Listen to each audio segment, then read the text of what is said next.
Hello दोस्तों, स्वागत है आपका टारगेट पीसीएस कार्यक्रम में। जैसा कि जानते हैं आप, इस सीरीज के माध्यम से हमारी कोशिश है कि हम मासिक रूप से करंट अफेयर्स को कवर करते हुए पूरे वर्ष के करंट अफेयर्स को आपके सामने लेकर आ रहे हैं, ताकि आपका रिवीजन हो सके और आगामी स्टेट पीसीएस के जो भी एग्जाम होने वाले हैं उसमें आपके लिए ये सहायक हो सके। फिर वो चाहे बिहार हो, यूपी हो, उत्तराखंड हो, एमपी, राजस्थान हो, सभी पीसीएस एग्जामिनेशन के लिए ये आपके लिए उपयोगी होने वाली सीरीज है। चलिए शुरुआत करते हैं आज के इस एपिसोड की और देखते हैं पहला हमारा घटनाक्रम क्या है। तो राष्ट्रीय घटनाक्रम से शुरुआत करते हैं और पहला हमारा न्यूज क्या है, तो वो है जन पोषण केंद्र। अब जन पोषण केंद्र को लेकर यहाँ पर क्या है न्यूज, तो देखिए, भारत सरकार ने गुजरात, राजस्थान, तेलंगाना और उत्तर प्रदेश यहाँ पर जन पोषण केंद्र जो है इसको खोलने के लिए 60 उचित दर की दुकानों यानी कि एफपीएस को जन पोषण केंद्र के रूप में बदलने के लिए पायलट योजना की शुरुआत की है। अब एफपीएस क्या होता है, तो एफपीएस होता है उचित मूल्य की दुकान यानी कि फेयर प्राइस शॉप जिसको बोलते हैं। ये बेसिकली गरीब लोगों के लिए, जो बीपीएल लोग होते हैं, उनके लिए एक राशन की दुकान होती है जहां पर कि सब्सिडी वाला राशन प्रदान किया जाता है। जन पोषण का मतलब यह है कि लोगों के को केवल राशन ही उपलब्ध न कराया जाए, बल्कि वहां पर राशन के साथ साथ कुछ अन्य चीजें जो किसी भी व्यक्ति के लिए आम रोजमर्रा के जीवन के लिए आवश्यक होती है, जिससे कि उसका पोषण एक समग्र पोषण बन सके। इसलिए यहाँ पर इस योजना को पायलट प्रोजेक्ट के तौर पर शुरू किया गया। पायलट प्रोजेक्ट का मतलब क्या हुआ? पायलट प्रोजेक्ट का मतलब ही होता है जब किसी भी बड़ी योजना को लागू करना होता है तो उसका एक छोटा टेस्ट, यानी कि अगर हम चाहते हैं कि किसी योजना को पूरे देश में लागू करें तो पहले कुछ एक जगहों पर हम उसको लागू करके देखते हैं। अगर वो योजना सफल होती है तो हम समग्र रूप से उस योजना को लागू करते हैं। तो फिलहाल इसको गुजरात में, राजस्थान में, तेलंगाना में और उत्तर प्रदेश में 60 दुकानों के 60 एफपीएस जो उचित मूल्य की दुकान है उनको जन पोषण केंद्र में कन्वर्ट किया गया है। यानी कि जो एफपीएस होती है वहां पर आमतौर पर क्या मिल रहा था, वहां पर राशन मिल रहा था, लेकिन अब राशन के साथ साथ कुछ एक रोजमर्रा की जरूरत की चीजें भी यहाँ पर मिलेंगी। इसी चीज को की वजह से ये चर्चा में है। अब ये कैसी योजना है, तो पायलट योजना है, यानी कि टेस्टिंग के तौर पर इसको यहाँ पर गुजरात, राजस्थान, तेलंगाना और उत्तर प्रदेश में लागू किया गया है। अब प्रधानमंत्री गरीब कल्याण अन्न योजना यानी पीएमजीकेएवाई के तहत इन लाभार्थियों को ये सारी चीजें उपलब्ध कराई जाएंगी, जिसमें कि पोषण संबंधित सेवाओं में वृद्धि करना इसका लक्ष्य है। अब जन पोषण केंद्र पहल के बारे में देखिए, तो ये राशन जो डीलर होते हैं यानी कि राशन देने वाले लोग होते हैं, उनकी आय भी ठीक हो सके। राशन डीलर को भी कुछ अन्य वस्तुएं जब वहां से सेल की जाएंगी तो उनका इनकम भी बेटर होगा। तो ये भी उनके आय की जो चुनौतियां हैं उसको भी दूर करना इसका लक्ष्य है। साथ ही जो एफपीएस है यानी कि उचित मूल्य की जो दुकानें हैं, वहां पर सब्सिडी अनाज के अतिरिक्त अन्य वस्तुओं की बिक्री यहाँ पर करेंगी, इस चीज की व्यवस्था की जा रही है। अब पीएमजीकेवाई लाभार्थियों को उपलब्ध पोषण संबंधित सेवाओं में सुधार होगा। अगर वर्तमान में आंकड़े पर नजर डालें तो देखिए 0.54 मिलियन एफपीएस यानी फेयर प्राइस शॉप्स जो हैं, ये पीएमजीकेएवाई के तहत 800 मिलियन से अधिक लाभार्थियों को लाभ पहुंचा रही हैं। और इसका टारगेट क्या है, तो टारगेट ये है कि 60 से 70 मिलियन टन खाद्यान्न प्रतिवर्ष निःशुल्क अभी तो वितरित किया जा रहा है, इसको और वृद्धि इसमें की जाए। और सरकार का लक्ष्य है कि अगले 3 साल में इसको लगभग 1 लाख यानी कि उचित दर की दुकानें, अभी जो टेस्टिंग के तौर पर 60 दुकानों को चुना गया है, लेकिन अगले 3 वर्षों में ये टारगेट है 1 लाख ऐसी दुकानों को, पोषण केंद्रों को चेंज किया जाएगा इस प्रकार से, यानी कि जो एफपीएस है उनको जन पोषण केंद्र में तब्दील करने की योजना बनाई गई है। अब ये सब्सिडी वाले अनाज के अलावा और क्या क्या बेच सकेंगे, तो जो दाल है, डेयरी उत्पाद है, पोषण युक्त जो खाद्य पदार्थ है, उनकी बहुत सारी श्रृंखला यहाँ पर मिलेगी। और साथ ही साथ इन केंद्रों में 50% स्थान जो है वो किसके लिए आरक्षित होगा? 50% स्थान यानी आधे हिस्से में ये जो एफपीएस होती है यहाँ पर क्या रखा जाएगा? जब जन पोषण केंद्र बन जाएगी तो आधी जगह में रखा जाएगा सामान्य रूप से जो राशन वितरण किया जाता है सब्सिडी वाला, और आधी जगहों पर बाकी जो जरूरत की चीजें होती हैं उसको रखा जाएगा। अब इसमें क्या क्या हो सकता है, तो देखिए, डेयरी उत्पाद के लिए हो सकता है कि अमूल जैसे संगठनों से यहाँ पर सहायता ली जाए, उनके द्वारा यहाँ पर एक हम कह सकते हैं कि संयुक्त रूप से प्रयास होगा, उसके प्रोडक्ट रखे जा सकते हैं। सामग्री की आपूर्ति के लिए उड़ान और जंबोटेल इस जैसे business to business e commerce platform के साथ भी मिलकर काम किया जा सकता है, इसमें ये सहायक होंगे। अब इस पहल में कई नए डिजिटल टूल्स को भी शामिल करने की बात की जा रही है। वो कैसे, तो डिजिटल टूल्स किस तरह से सहायता करेंगे, जैसे एफपीएस सहायता नाम का एक क्या होगा ऐप। ये ऐप क्या करेगा, जिससे जो राशन के डीलर हैं वो मोबाइल से ही बिना कागजी झंझट के किसी भी व्यक्ति को सीधे उससे कनेक्ट कर सकेंगे। अभी क्या है कि आपको ऑफिस दर ऑफिस, सरकारी ऑफिसों के चक्कर लगाने पड़ रहे हैं राशन कार्ड बनवाने के लिए, तो उस चीज से आप यहाँ पर बच जाएंगे। यहाँ पर सीधे ऐप के माध्यम से आप उससे कनेक्ट हो सकेंगे। फिर मेरा राशन ऐप 2 ये क्या करेगा, तो जो उपभोक्ता है यानी कि जो आपका कंज्यूमर है वो सार्वजनिक वितरण प्रणाली के बारे में ज्यादा से ज्यादा अगर जानकारी जानना चाहता है तो उसको कहीं और जाने की जरूरत नहीं है। मेरा राशन ऐप 2 वो अपने मोबाइल में ऐप इसको इस्तेमाल करेगा और सारी जानकारी यहीं पर उपलब्ध हो जाएगी। तो यहाँ पर हम देख सकते हैं डिजिटल भी यहाँ पर सहायता लेने की बात की जा रही है। अगली खबर है एकीकृत पेंशन योजना।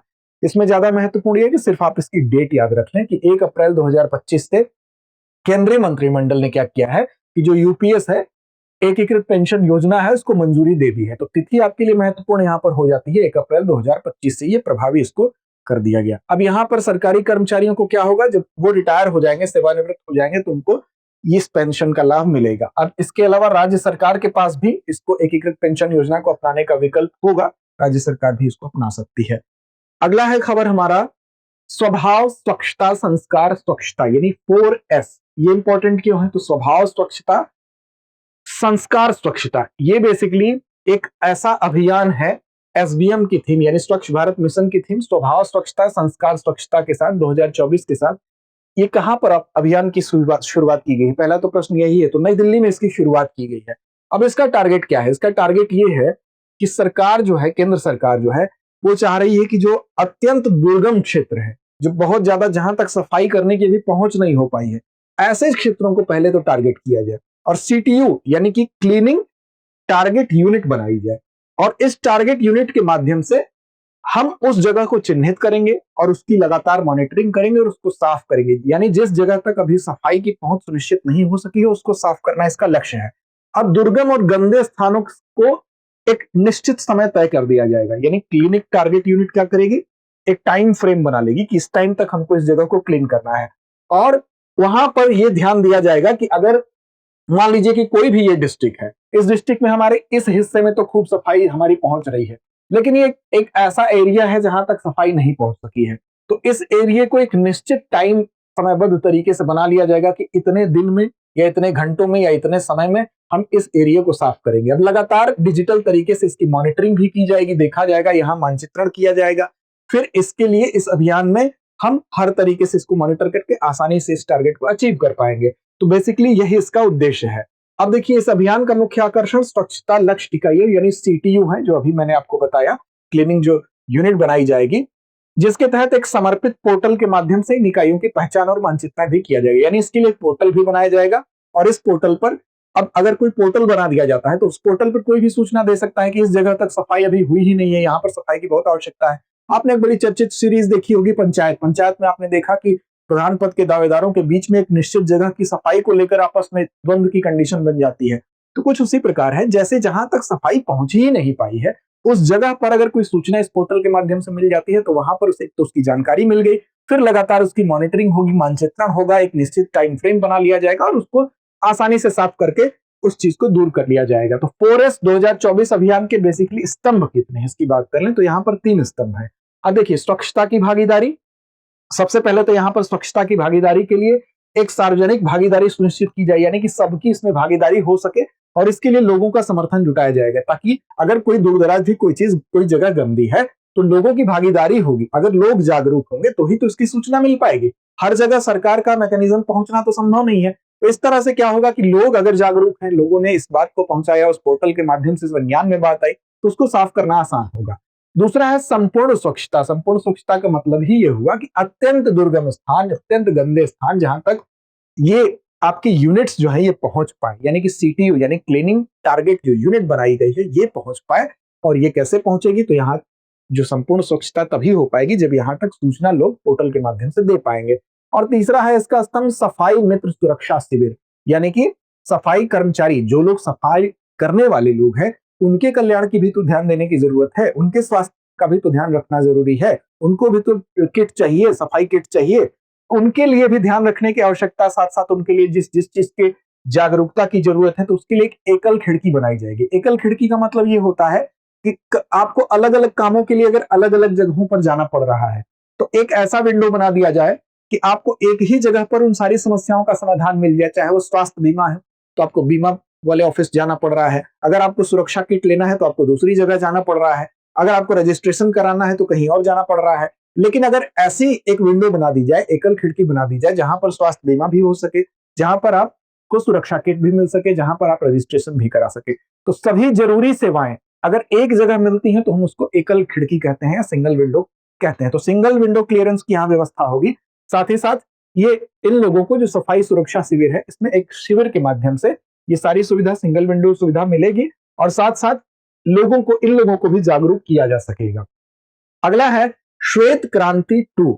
अब देखिए, श्वेत क्रांति की जब भी बात आती है तो भारत में पहली श्वेत क्रांति कब हुई? सबसे पहले तो ये आप ध्यान रखिए, क्योंकि जब भी हम करंट पढ़ते हैं तो उसके साथ साथ स्टैटिक पोर्शन को भी हमको ध्यान रखना चाहिए। 1970 में भारत में जो श्वेत क्रांति हुई, जिसको ऑपरेशन फ्लड के नाम से भी जाना जाता है, तो और इसका पिता किसको कहते हैं, श्वेत क्रांति का जनक किसको कहते हैं, तो वर्गीज कुरियन को कहा जाता है। अब देखिए, श्वेत क्रांति जब पहली भारत में हुई थी तो बेसिकली उसमें क्या उद्देश्य था? वही उद्देश्य जो श्वेत क्रांति 2 है। पहली क्रांति के तहत ही भारत जो है पूरे विश्व में जो दुग्ध उत्पादन है, मिल्क प्रोडक्शन है, उसमें बहुत आगे गया था। ठीक है, और उसी समय एनडीडीबी की स्थापना भी की गई थी, यानी राष्ट्रीय डेयरी विकास बोर्ड की स्थापना भी की गई थी। उसी के तहत अब श्वेत क्रांति 2 की यहां बात की गई है, यानी कि भारत दुग्ध सहकारी क्षेत्र में, यानी सहकारी क्षेत्र क्या होता है? कोऑपरेटिव क्षेत्र। कोऑपरेटिव का मतलब ही होता है जहां पर लोग मिलकर आपस में सहकार के द्वारा, कोऑपरेशन के द्वारा, चाहे वो सामाजिक, आर्थिक या व्यावसायिक गतिविधियों को अंजाम देते हैं, तो उसको कोऑपरेटिव कहते हैं, एक सोसाइटी बना के। तो सहकारी क्षेत्र में भारत दुग्ध सहकारी क्षेत्र में व्यापक बदलाव की पहल भारत ने फिर की है और इसके लिए श्वेत क्रांति 2 की बात यहां पर की गई है। अब केंद्रीय गृह एवं सहकारिता मंत्री अमित शाह जी ने श्वेत क्रांति 2 की शुरुआत की है। श्वेत क्रांति 2 जब भी सवाल बनेगा तो एक सवाल 1 से भी आ सकता है, 2 कथन कारण देके आपसे पूछे जा सकते हैं, तो दोनों को आप ध्यान में रखेंगे। श्वेत क्रांति 2 का मुख्य लक्ष्य क्या है? तो अगले 5 वर्षों में, ये टाइम इंपॉर्टेंट हो जाता है कोई भी पीसीएस परीक्षा के लिए, ये सब छोटे छोटे फैक्ट आप ध्यान रखेंगे। तो अगले 5 वर्षों में देश भर में दुग्ध संग्रह को कितना बढ़ाना है?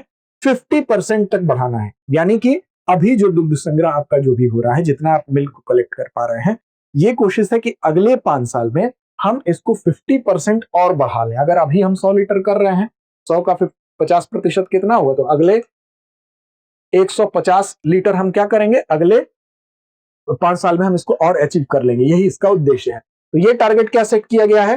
तो अगले 5 वर्षों में, यानी 2028-29 तक जो दैनिक दुग्ध खरीद है, यानी रोज हम जितना मिल्क खरीद रहे हैं, वो 660 लाख किलोग्राम से बढ़ाकर कितना करना है?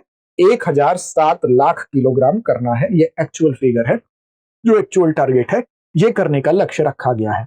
अब इसमें विशेष तौर पर जो महिलाएं हैं, हमारी जो महिला किसान है, उनको भी सशक्त बनाना इसका उद्देश्य है, तो उनकी भागीदारी भी सुनिश्चित होगी, क्योंकि आप जानते हैं ग्रामीण क्षेत्रों की महिलाएं अभी भी भारत में बहुत ज्यादा बाहर नहीं निकल पा रही, तो उनको अपने स्थान पर रहकर ही व्यवसाय के दृष्टिकोण से अगर देखा जाए तो ये क्षेत्र जो है वो ठीक है। तो यहां पर महिला किसान भी सशक्त बन सके, दुग्ध उत्पादन बढ़े, डेयरी क्षेत्र के जो बुनियादी ढांचा है, यानी कि इंफ्रास्ट्रक्चर है, उसको भी मजबूत बनाया जाए।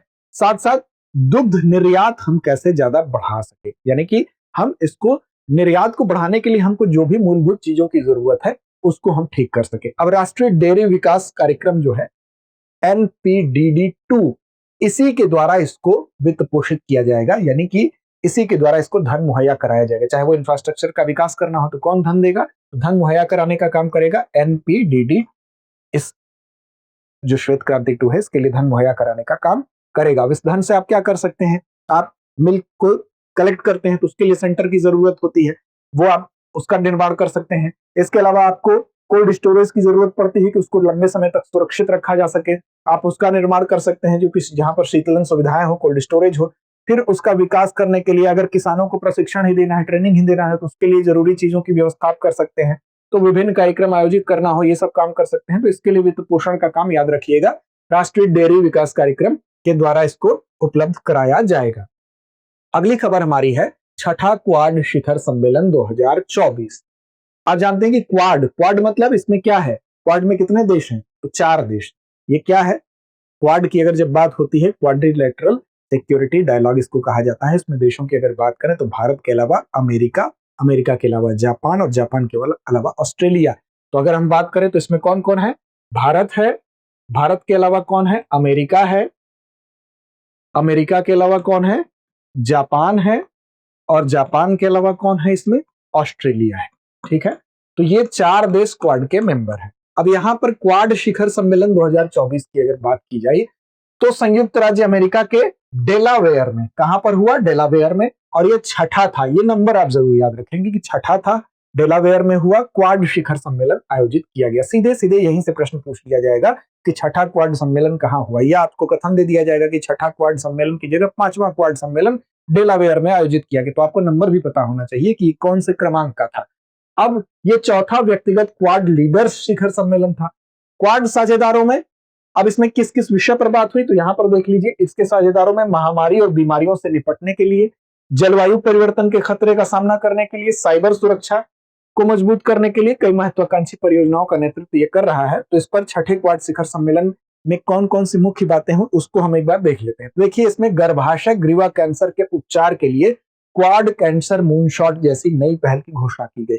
अब सीधे सीधे आपसे यहां से सवाल पूछा जा सकता है कि क्वाड कैंसर मूनशॉट जो है इसकी घोषणा कब की गई, तो इसकी घोषणा छठे क्वाड सम्मेलन जो डेलावेयर में आयोजित हुआ वहां पर की गई। इसके अलावा जो हिंद प्रशांत क्षेत्र है, यहां पर ट्रेनिंग के लिए एक समुद्री पहल मैत्री की भी शुरुआत हुई, दूसरा फैक्ट यहां पर है।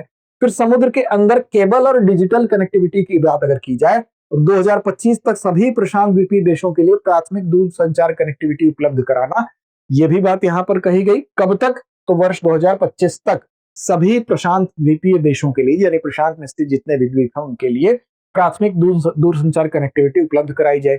अब ऑस्ट्रेलिया ने जुलाई 2024 में केबल कनेक्टिविटी और रेजिलियंस सेंटर भी शुरू किया। सीधे सीधे यहां से पूछ सकता है कि किस देश ने शुरू किया, तो इसको ऑस्ट्रेलिया ने शुरू किया। क्वाड इंफ्रास्ट्रक्चर फेलोशिप की भी बात हुई। इसका उद्देश्य क्या है?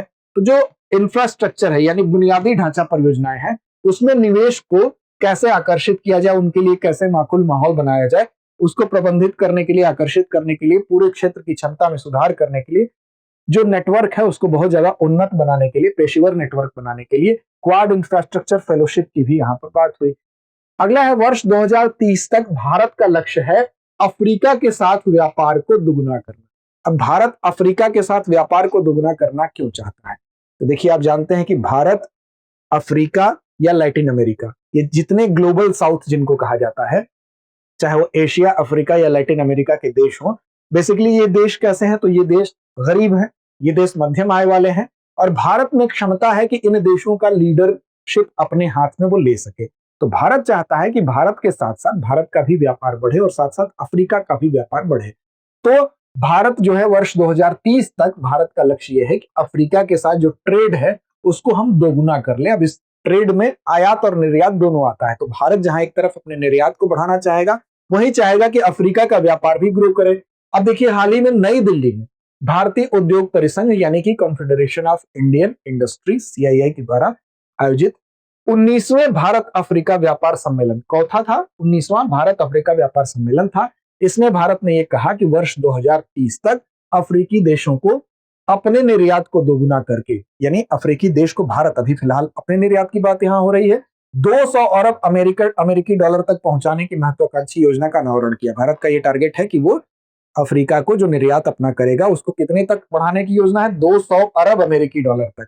अब इसका उद्देश्य यही है कि आर्थिक संबंधों को सुदृढ़ किया जाए, पारस्परिक जो चुनौतियां हैं, अवसर हैं, उनका समाधान किया जाए। अब इसको कैसे पूरा किया जा सकता है इस लक्ष्य को? तो देखिए, भारत में कुछ एक ऐसी चीजें हैं जिसके माध्यम से भारत इसको अचीव कर सकता है। ऐसे ही हवाबाजी नहीं हो रही है।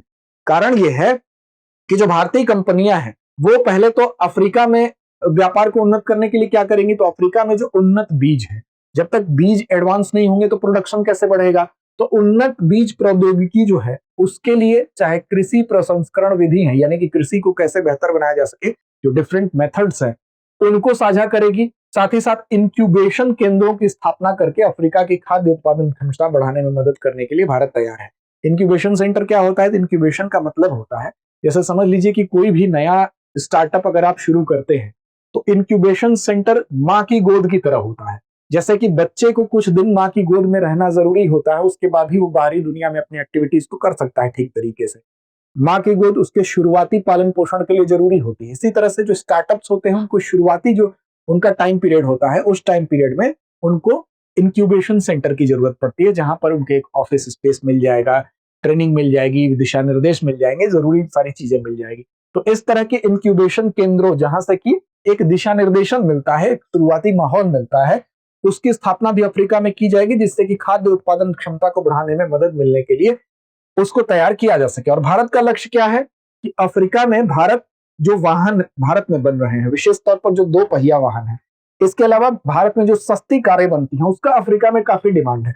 तो हम कह सकते हैं कि जो इस तरह की हम कह सकते हैं जो सस्ती कार है, चाहे वो हमारे 2 पहिया वाहन है, उनकी जो बढ़ती मांग है उसका इस्तेमाल हम कर सकते हैं और ऑटोमोबाइल निर्यात को हम अफ्रीका में अपने निर्यात को बढ़ा के जो $200 अरब का हमारा लक्ष्य था, जिसकी बात हम यहाँ कर रहे हैं, $200 अरब का, इसको हम अचीव कर सकते हैं।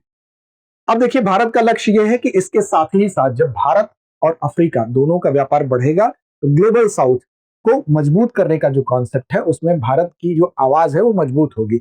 और विशेष पर यहाँ पर आप देख रहे हैं कि बहुपक्षीय मंचों पर समान और समावेशी विकास का समर्थन मिलेगा। बहुपक्षीय मंच का मतलब क्या होता है?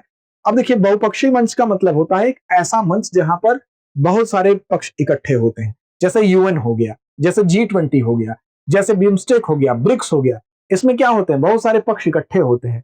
ऐसे मंचों पर जो ग्लोबल साउथ है उसकी आवाज मजबूत हो सके, ये भी इसका लक्ष्य है कि ग्लोबल साउथ जितना मजबूत होगा उतना बेहतर इन कंट्रीज के लोगों के लिए होगा, उनकी आर्थिक व्यवस्था के लिए होगा और उनकी राजनीतिक भागीदारी के लिए भी होगा। तो यही बात यहां पर की गई है। अगला है पेरिस जिंक रूफर्स। अब हाल ही में फ्रांसीसी संस्कृति मंत्रालय ने पेरिस में जिंक रूफिंग पेशे को यूनेस्को की अमूर्त सांस्कृतिक विरासत सूची के लिए नामित किया, जिसमें कि शिल्प कौशल पर प्रकाश डाला गया है। अब ये क्या होता है? तो पेरिस जिंक रूफर्स का मतलब होता है जिंक से जो छत होती है वो बनाई जाती है, और ये लगभग 200 वर्षों से यहाँ पर चली आ रही एक परंपरा है जिसमें से जिंक से छत का निर्माण किया जाता है। और पेरिस के वास्तुकला का वहां के वास्तुकला का एक अभिन्न अंग भी इसको माना जाता है। इसके तहत क्या होता है? जो भी बिल्डिंग बनाई जाती है उसके निर्माण में व्यापक रूप से 21.4 मिलियन वर्ग मीटर तक जिंक रूफ का योगदान है। यानी कि अब तक अगर आप देखेंगे जितनी वहां बिल्डिंगें बनी हो उसमें 21.4 मिलियन वर्ग मीटर जिंक की छत बनाई गई है। यानी कि जो छत हमारे यहाँ नॉर्मली बनाई जाती है वो वहां की बिल्डिंगों में जिंक की छत बनाई जा रही है, और यहाँ वहां की परंपरा का यह हिस्सा है। अब यूनेस्को की आईसीएस सूची में अगर बात करें भारत के कितने तत्व हैं, तो भारत के 15 यहाँ पर तत्व हैं। क्या क्या है, एक नजर डाल लेते हैं। तो कुटियाट्टम संस्कृत रंगमंच जो है ये शामिल हुआ 2008 में। वैदिक मंत्रोच्चार की परंपरा शामिल हुई 2008 में। रामलीला रामायण का पारंपरिक प्रदर्शन 2008 में। राम मन गढ़वाल हिमालय भारत का धार्मिक उत्सव और अनुष्ठानिक रंगमंच 2009। छऊ नृत्य 2010। आगे देख लें, राजस्थान के कालबेलिया लोकगीत और नृत्य 2010। मुट्टियेट्टू केरल का अनुष्ठानिक रंगमंच और नृत्य नाटक 2010। लद्दाख का बौद्ध मंत्रोच्चार, ट्रांस हिमालयी पवित्र बौद्ध ग्रंथों का पाठ, लद्दाख क्षेत्र जम्मू और कश्मीर भारत 2012। मणिपुर का संकीर्तन 2013। फिर जंडियाला गुरु पंजाब के ठिठुरों के बीच में बर्तन बनाने की जो पारंपरिक पीतल और तांबे का शिल्प है ये 2014 में। नवरोज जो उत्सव है 2016 में। योग जो है इसको 2016 में। कुंभ मेला 2017 में। कोलकाता में दुर्गा पूजा मनाई जाती है 2021 में, और गुजरात का गरबा 2023 में। इस तरह से भारत के भी आईसीएच में 15 तत्व जो है वो सम्मिलित हैं। अगला है 23वें विधि आयोग का गठन। अब देखिए, हाल ही में विधि एवं न्याय मंत्रालय ने 1 सितंबर 2024 से 31 अगस्त 2027 तक के लिए, कितने वर्ष के लिए? तो 3 वर्ष की अवधि के लिए ये चौथा विधि आयोग है, तो 23वां विधि आयोग है। तो इसका टाइम पीरियड ही मेन पूछा जाता है आपसे, और कितने साल विधि आयोग गठित हुआ है, तो 3 वर्ष के लिए। अब विधि आयोग जो है पूर्णकालिक, इसमें एक अध्यक्ष होंगे, 4 सदस्य होंगे और अतिरिक्त पदेन और अंशकालिक सदस्य होंगे। यानी कि एक प्रेसिडेंट बन जाएगा और इसके 4 सदस्य होंगे, और उसके अलावा आपके पूर्णकालिक और अंशकालिक आप देख रहे हैं जो अतिरिक्त पदेन और अंशकालिक सदस्य भी इसमें शामिल होंगे। प्राथमिक कार्य क्या है? तो भारतीय कानूनी प्रणाली जो है उसको बेहतर बनाने के लिए कानूनी सुधार जो भी होते हैं उसके लिए उसकी समीक्षा करना और उसके लिए सुझाव देना, यही विधि आयोग का काम होता है। अगला है लद्दाख में 5 नए जिलों का गठन। अब देखिए, हाल ही में गृह मंत्रालय के द्वारा 5 नए जिलों के गठन के लिए सैद्धांतिक मंजूरी का मतलब थोड़ा सा समझ लीजिएगा, इसको सैद्धांतिक मंजूरी प्रदान की गई। सैद्धांतिक मंजूरी का मतलब ये होता है कि कोई भी चीज अगर आप जाते हैं, मान लीजिए आपने सोचा कि आपको एक बैंक खोलना है, तो आप जाएंगे आरबीआई के पास एक प्रस्ताव लेके, तो प्रारंभिक दृष्टया वो देखेगी आरबीआई का प्रस्ताव और उसको लगता है कि नहीं ये सारी योजना आपकी ठीक है, उसको समझ में बात आ गई, तो उस प्रस्ताव को वो स्वीकृत कर लेगी। तो इसका मतलब हुआ कि वो एक सैद्धांतिक मंजूरी दे दी गई, वो अंतिम मंजूरी नहीं होती है। अब उस प्रस्ताव को स्वीकार करने के बाद मान लीजिए आरबीआई ने कहा कि 18 महीने बाद आप आइए, फिर सारी प्रक्रिया को पूर्ण करके धरातल पे उतारिए, फिर आप पूंजी ले आइए, उसके लिए बिल्डिंग बना के दिखाइए और सारा इंफ्रास्ट्रक्चर जब आपका तैयार हो जाए तो फिर हम आपको अंतिम मंजूरी देंगे। तो फिलहाल यहाँ पर सैद्धांतिक मंजूरी दी गई है, ये अंतिम मंजूरी नहीं है। तो केंद्र शासित प्रदेश के जिलों की कुल संख्या बढ़कर अगर अंतिम मंजूरी इसको मिल जाएगी, यानी कार्य रूप में जब परिणत हो जाएंगे तो इसको क्या हो जाएगा, संख्या 7 हो जाएगी। तो जब तक की ये न्यूज है उस समय तक ये सैद्धांतिक मंजूरी थी। अब आप बताइए कमेंट बॉक्स में कमेंट करके क्या अभी वर्तमान में क्या स्थिति है, क्या इसको अंतिम मंजूरी मिली है या नहीं मिली है। अब देखिए इन नए जिलों के नाम क्या है, पहले उस पर नजर डाल लेते हैं। जास्कर, द्रास, शाम, नुब्रा, चांगथांग, ये नए जिले हैं। ठीक है, अब इन्हीं जिलों को सैद्धांतिक मंजूरी मिली है, यानी कि 1 2 3 4 5। अब इस तरह से अगर अंतिम मंजूरी मिलती है तो 2 जिलों के साथ साथ 5 जिले और इस तरह से संख्या इनकी हो जाएगी 7। ठीक है, अब इस क्षेत्र में इन जिलों को में इसको डिवाइड क्यों किया जा रहा है, क्योंकि इस जिलों में डिवाइड करने का चूंकि बृहद एरिया था ताकि प्रशासनिक दृष्टिकोण से सुविधा हो और साथ साथ यहाँ पर शासन विकास में सुधार लाया जा सके। अगला है बाल विवाह प्रतिषेध हिमाचल प्रदेश संशोधन विधेयक 2024। अब देखिए हाल ही में हिमाचल प्रदेश विधानसभा ने बाल विवाह प्रतिषेध यानी बाल विवाह को रोकने के लिए एक संशोधन विधेयक वहां पर लाया गया 2024, इसको पारित किया गया। इसका उद्देश्य क्या है, तो उद्देश्य जैसा कि नाम से ही स्पष्ट है कि कम उम्र में किसी की शादी ना हो पाए। तो जाहिर तौर पर यहाँ पर जो महिलाओं के विवाह की जो न्यूनतम उम्र थी उसको 18 वर्ष से बढ़ा दिया गया है और बढ़ाकर कर दिया गया है 21 वर्ष।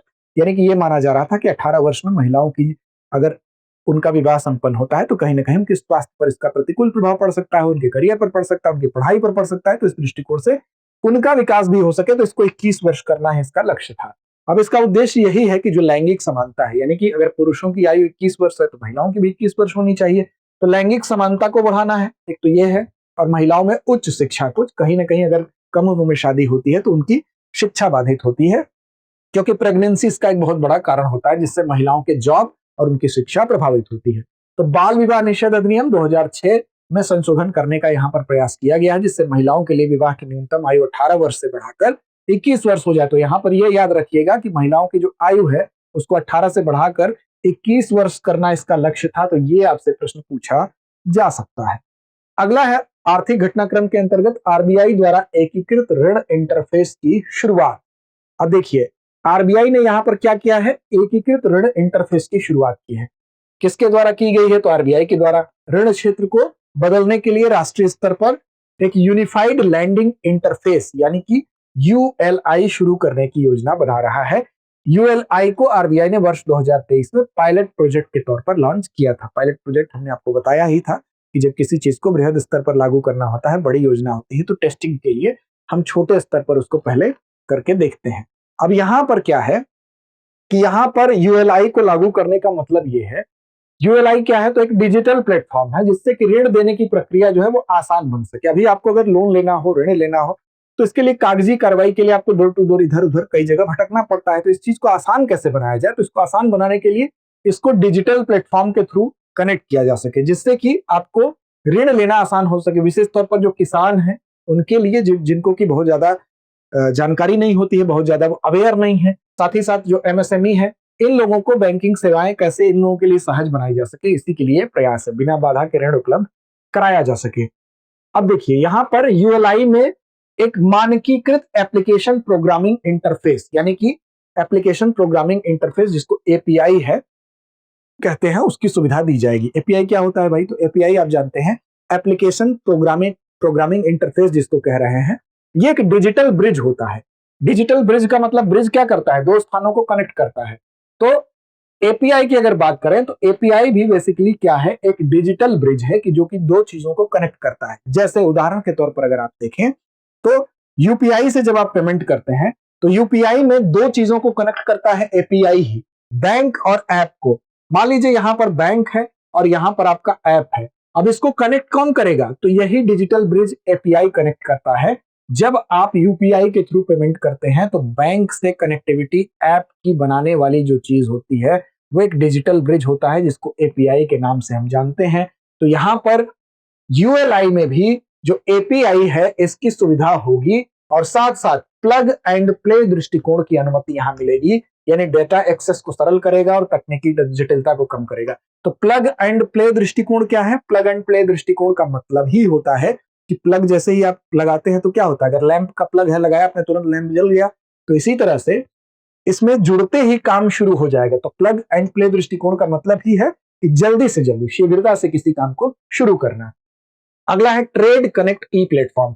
अब हाल ही में सरकार ने निर्यात और आयात से संबंधित सभी प्रकार की जानकारी प्रदान करने के लिए एक ई प्लेटफॉर्म, जहां पर ट्रेड कनेक्ट ई प्लेटफॉर्म इसका नाम है, इस पोर्टल को लॉन्च किया है। तो ये क्या है? ये एक प्रकार का पोर्टल है।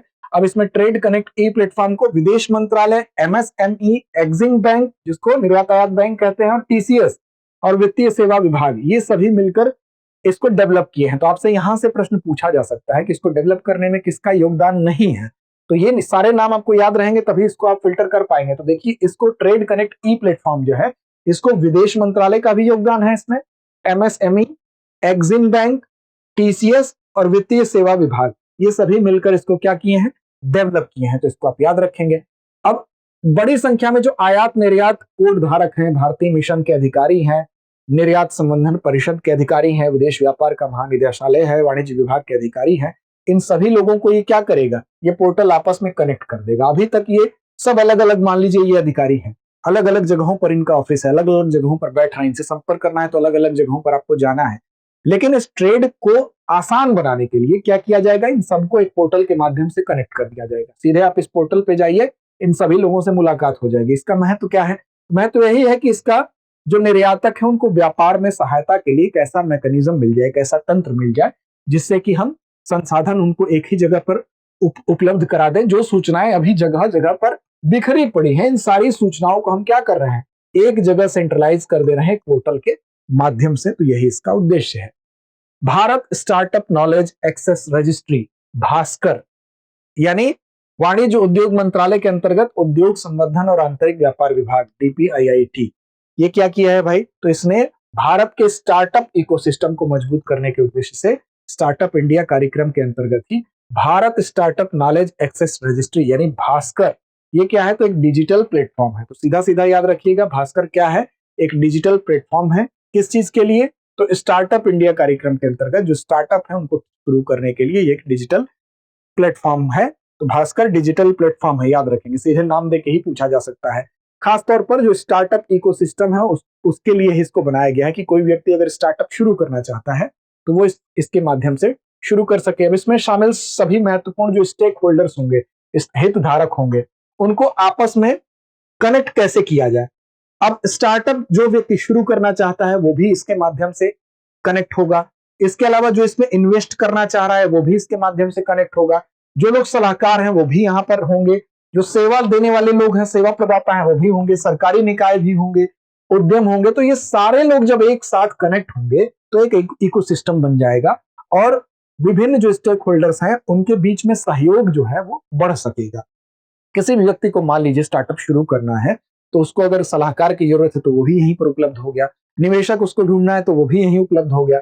तो हम कह सकते हैं कि जो सहयोग है, कोऑपरेशन है, उसको ये सेंट्रलाइज करता है, केंद्रीकृत करता है, उसको सुव्यवस्थित करता है। इसी के लिए तैयार किया गया है। तो एक डिजिटल प्लेटफॉर्म जो कि Bharat startup knowledge access registry, जिसको भास्कर कहा जा रहा है, स्टार्टअप इकोसिस्टम को मजबूत करने के लिए शुरू किया गया है। अब डीपीआईआईटी यानी कि department of promotion of industry and internal trade, उद्योग और आंतरिक व्यापार संवर्धन विभाग, सरकार उन्हीं स्टार्टअप्स को मान्यता देती है, आप जानते हैं, जो कि नवाचार पे आधारित होते हैं और कुछ शर्तों को पूरा करते हैं।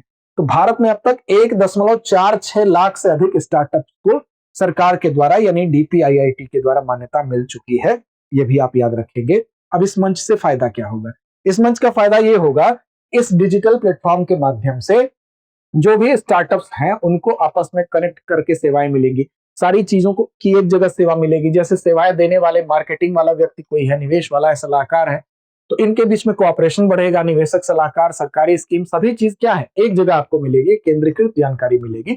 अब इसके लिए भास्कर आईडी मिल जाएगी। अगर कोई भी व्यक्ति स्टार्टअप से संबंधित कोई चीज लेना चाहता है उसको एक भास्कर आईडी यानी एक यूनिक नंबर मिल जाएगा और यूनिक डिजिटल पहचान संख्या होगी जो हर स्टार्टअप या हितधारक को, स्टेक होल्डर्स को इस प्लेटफॉर्म पर प्रदान कर दी जाएगी। उसके माध्यम से वो इन सारी चीजों का लाभ उठा पाएगा। अगला है विज्ञान प्रौद्योगिकी रक्षा प्रतिरक्षा के अंतर्गत स्वदेशी जिंक आयन बैटरी प्रौद्योगिकियों को बढ़ावा देने के लिए समझौता किया गया है। अब देखिए, विज्ञान प्रौद्योगिकी विभाग के स्वायत्त संस्थान जवाहरलाल नेहरू उन्नत वैज्ञानिक अनुसंधान केंद्र, इसके द्वारा, पहले तो किसके द्वारा है यही आपको याद रखना है, तो आपको JNCASR कभी कभी शॉर्ट में भी दे दिया जाता है, यानी कि जवाहरलाल नेहरू उन्नत वैज्ञानिक अनुसंधान केंद्र, इसने हिंदुस्तान जिंक लिमिटेड यानी HZL के साथ एक समझौता ज्ञापन पर हस्ताक्षर किया है। किस उद्देश्य से किया है, उद्देश्य को देखिए, तो जिंक सामग्री के नए प्रकार डेवलप करना और जिंक आधारित बैटरियों के व्यवसायीकरण को बढ़ावा देना, यानी कि जिंक से बनने वाली जो सामग्री है और जिंक पर आधारित जो बैटरी है उसको बढ़ावा देना। क्यों बढ़ावा देना, अब उसकी गुणवत्ता कुछ न कुछ होगी। तो देखिए, जो जिंक आयन बैटरी है वो एक प्रकार की रिचार्जेबल बैटरी होती है, यानी कि एक बैटरी तो वो होती थी जो पहले इस्तेमाल की जाती थी कि एक बार इस्तेमाल हो गया, बैटरी खत्म तो फेंक दिया गया, लेकिन ये क्या है, ये रिचार्जेबल होती है। लिथियम और सोडियम आयनों के स्थान पर जो जिंक आयन होता है उसको चार्ज वाहक के रूप में उपयोग करती है, यानी कि यहाँ पर जिंक को जो चार्ज का वाहक होता है, यानी कि जिंक क्या होता है, इसके अंदर बैटरी के अंदर जो मटेरियल भरा होगा वो जिंक होगा, यानी कि चार्ज उसमें गतिशील होगा, वाहक का कार्य करेगा। तो जिंक आयन बैटरियों का उत्पादन और उपयोग क्यों अच्छा है, क्योंकि जो सस्टेनेबल डेवलपमेंट गोल है उसके अंतर्गत अगर आप देखेंगे तो एसडीजी का गोल 7 और एसडीजी का गोल 13, अब क्या है ये गोल, दोनों आप कमेंट करके जरूर बताइए। हम इसीलिए यहां पर पूरी बात आपको नहीं बता रहे हैं क्योंकि कुछ हिस्से आपके भी छोड़े कि आप भी अपने दिमाग की कसरत करते रहें। तो एसडीजी 7 और एसडीजी 13 के अनुरूप है, यानी कि जरूर कोई ऐसी बात होगी एसडीजी 7 में जो बात कही गई होगी उसकी प्रतिपूर्ति यहां हो रही है और एसडीजी 13 में जो लक्ष्य निर्धारित है उसकी प्रतिपूर्ति यहां हो रही है। अब आप बताइए किन लक्ष्यों की प्रतिपूर्ति जिंक बैटरियों के इस्तेमाल से हो रही है। अब देखिए, जाहिर तौर पे पर्यावरण को नुकसान नहीं पहुंचाने वाला ही कोई कृत्य होगा, आपको हिंट कर दे रहे हैं। अब आप एसडीजी गोल का ये दोनों गोल देख लीजिए और एसडीजी गोल तो पूरा याद ही कर लीजिए। जापान का स्लिम मून मिशन, जापान की अंतरिक्ष एजेंसी का नाम क्या है, तो जाक्सा उसका नाम है, याद रखिएगा। और भारत अपने चंद्र lander smart lander for investigating moon, यानी smart lander for investigating moon, जिसको कि शॉर्ट फॉर्म में स्लिम कहा जा रहा है, मून स्नाइपर भी इसको कहा जा रहा है। मून स्नाइपर क्यों कहा जा रहा है अभी आपको बताएंगे। अब इस नाम से भी जाना जाता है, तो इससे संपर्क टूट गया जिसके कारण इसका परिचालन समाप्त कर दिया है। तो याद रखिएगा इसी वजह से चर्चा में है। क्यों चर्चा में है, तो भारत की अंतरिक्ष एजेंसी जाक्सा ने अपने चंद्र lander smart lander for investing moon, जिसको स्लिम कहा जा रहा है, मून स्नाइपर भी कहा जा रहा है, इसी से संपर्क टूट गया और उसके बाद उसका परिचालन इसने समाप्त कर दिया। अब स्लिम क्या है, तो एक छोटे पैमाने का चंद्र लैंडर है, यानी कि बहुत बड़ा ये नहीं है लेकिन छोटा ही है। इसकी सटीक लैंडिंग इसको विशेष बनाती है, बहुत कम आकार है, वजन भी कम है, कम वजन के इसमें उपकरण लगाए गए हैं और चंद्रमा की उत्पत्ति कैसे हुई इस बात की खोज करने के लिए इसको चंद्रमा पर सॉफ्ट लैंडिंग के लिए डिजाइन किया गया है। अब यहाँ देखिए ये कैसा अंतरिक्ष यान था, तो एक मानव रहित अंतरिक्ष यान था, यानी कि इसमें मनुष्य नहीं था।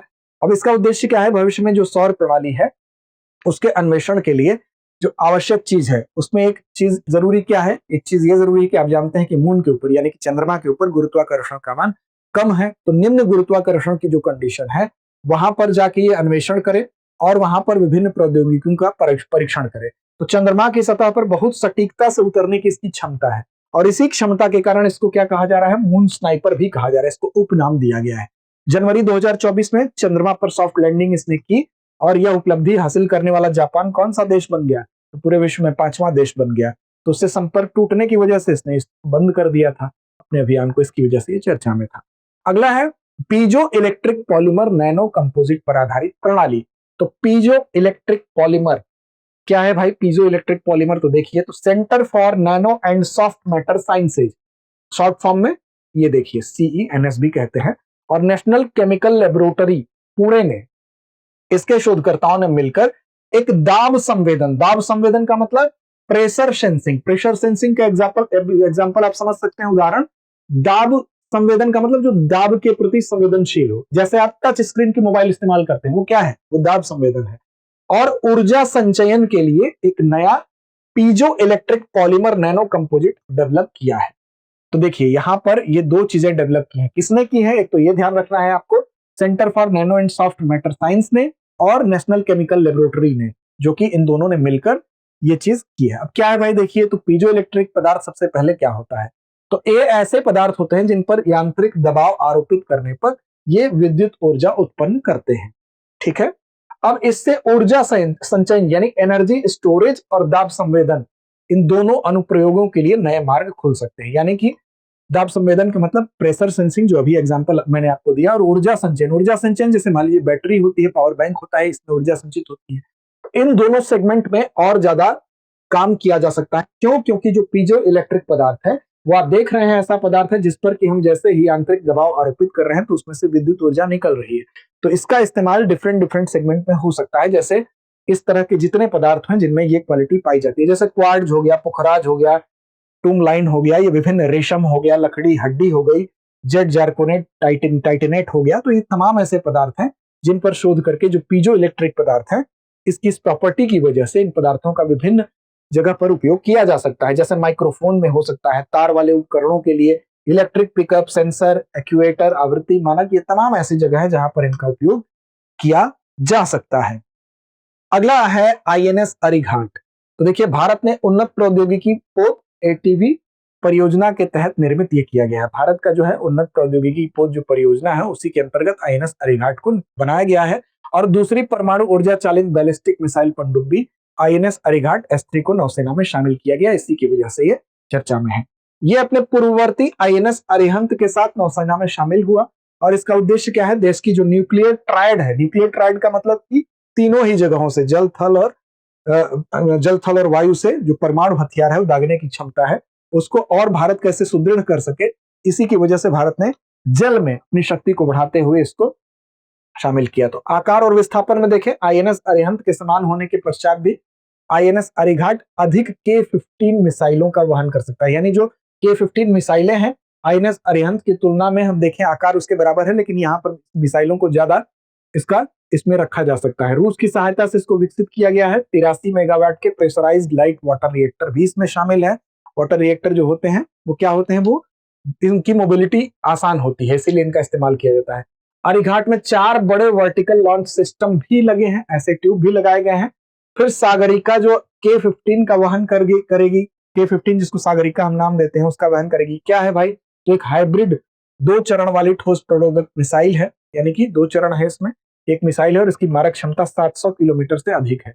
तो अगर इतने लंबे रेंज की मारक क्षमता की कोई मिसाइल है, इसको अगर हम इस पोत पर वहन कर रहे हैं, वो भी आईएनएस अरिहंत की तुलना में अगर नंबर ऑफ मिसाइल्स ज्यादा यहाँ पर वहन कर सकते हैं, तो इसका मतलब इसकी उपयोगिता जो है और बेहतर है। SSBN का मतलब क्या होता है? SSBN का मतलब है एक प्रकार की पनडुब्बी होती है जो कि संदर्भित करता है कि परमाणु युक्त बैलिस्टिक जो मिसाइल है उसको ये वहन कर सके, इसीलिए उसको शिप सबमरीन बैलिस्टिक न्यूक्लियर के तौर पर इसको इंगित किया जाता है। मिशन रूमी 2024, अब देखिए, चेन्नई स्थित स्टार्टअप स्पेस जोन के द्वारा इसको विकसित किया गया है। देश का पहला ये क्या है?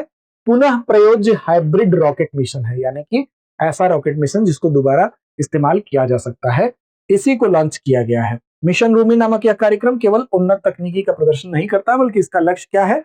अंतरिक्ष के प्रति जो उत्साही लोग हैं उनकी अगली पीढ़ी को प्रेरित करना। तो मिशन रूमी 2024 विशेष तौर पर क्या है?